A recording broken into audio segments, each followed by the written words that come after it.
President Biden and former President Trump both headed to the southern border this week.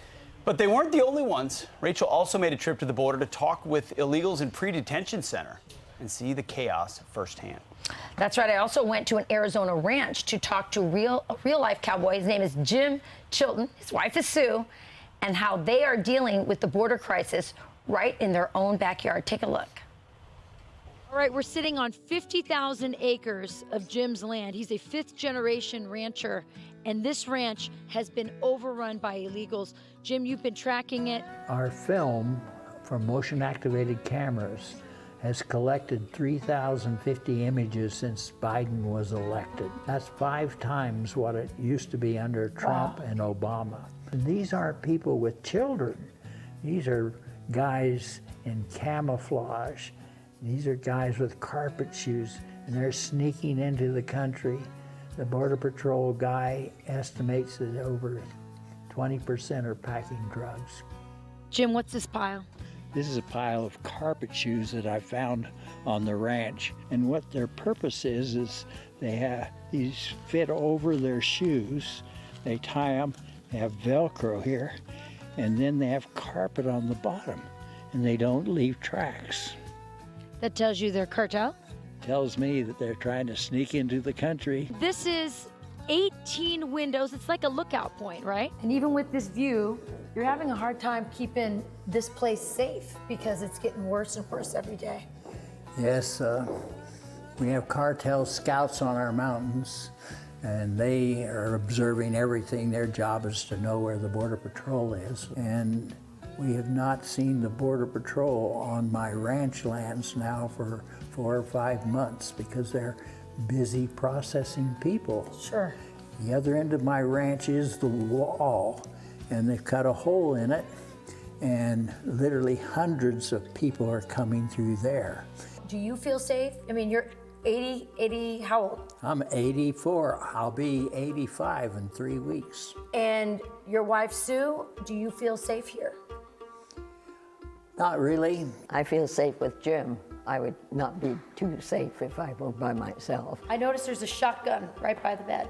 You're right, because if someone shows up here, comes to the door, we need to be prepared for whatever it is. You've seen MS-13 here at the ranch? Yes, yes. They come through where they do not think they'll be interdicted.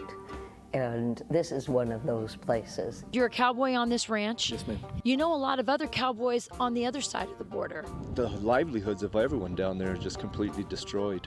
Because the cartels have taken over that land. The cartel has taken everything from them. The cartel is more powerful than the government. Joe Biden's coming to see the problem at the border. What do you want him to know about the border and about what it's like to live here as an American? I'd like to tell him, President Biden, you made a horrible mistake stopping the construction of the wall. We need a wall. We need it finished, and we need the Border Patrol at the wall to apprehend anybody coming over. I'm just outraged. My ancestors drove cattle from Texas to Arizona in 1885, and we've been ranchers since. It's our custom, our culture, and our tradition.